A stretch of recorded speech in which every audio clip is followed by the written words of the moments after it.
Now, safe natural symptom relief. Sure, you're going to come to me because you're having hot flashes, trouble sleeping, lack of energy, weight gain, and I'm going to say, well, I think you need to change your diet. I think you need to start exercising. You might want to consider a detox. And boy, we have to work on that digestion.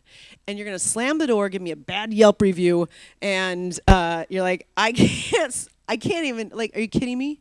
I'm symptomatic. So it's true. We have to address acute concerns. And so safe natural symptom relief is definitely something that I want to drive home tonight too. And it's something that's available, quite honestly.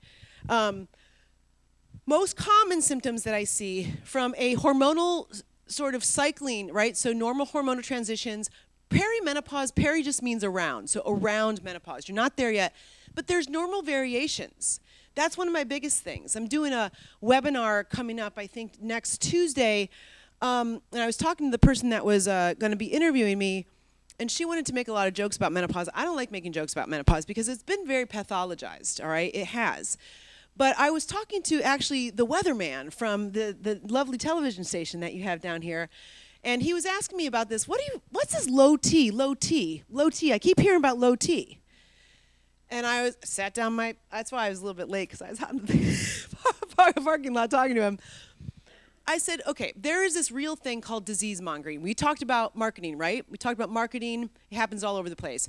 So disease mongering is taking a normal phase of somebody's life, all right?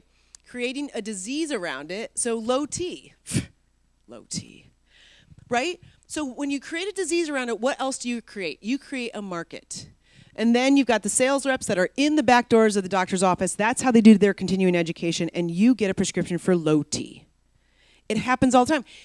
Menopause, are you kidding? That's a huge market. Every single one of us, if we're lucky to live long enough, are going to go through menopause. That's a market.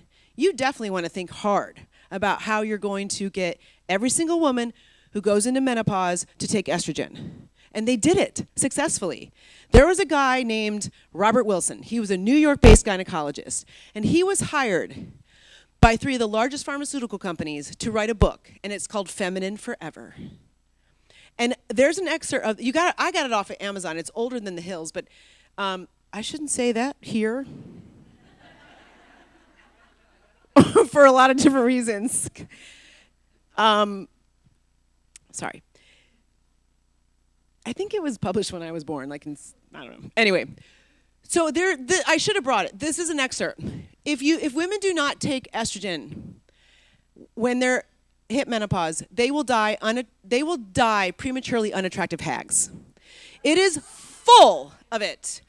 But at that point in time, they said menopause was a disease of estrogen deficiency. And I was like, well, if estrogen deficiency is a disease, men must be really sick. No. That's not, but that's what we were told. We were told this messaging came down to us. So you have to be careful about stuff like that, okay? Because we need to understand why these symptoms are happening, but if you just say, oh, it's menopause, oh, it's my menopausal mind, oh, it's my menopausal brain, we don't have a chance to actually get in there and make a difference. There's so many people when I'm like, we'll get their story, and they're like, oh, I just thought that was because I was getting older, or that, oh, they just told me that's what happens. You can age, and you should be aging very, very healthfully, okay? Hot flashes, night sweats, mood swings, irritability, insomnia, decreased energy, and there are so many other things. Weight gain, joint muscle pain, depression, libido's in the toilet. Well, guess what? It is the natural end of fertility. I always tell my female patients, and sometimes my male patients, do you remember that time when you were cycling?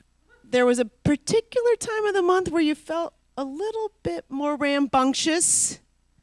And they're like, yes, right? Remember, that's biology.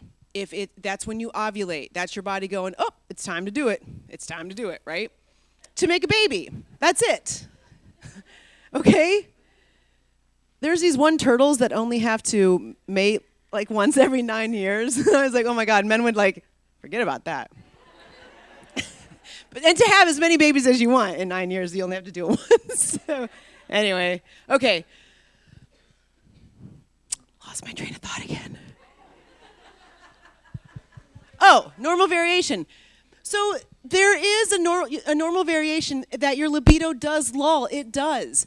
it comes back. Believe me, I have so many women they have very, very healthy sex lives after menopause, but we need to understand and give this period its time and its understanding.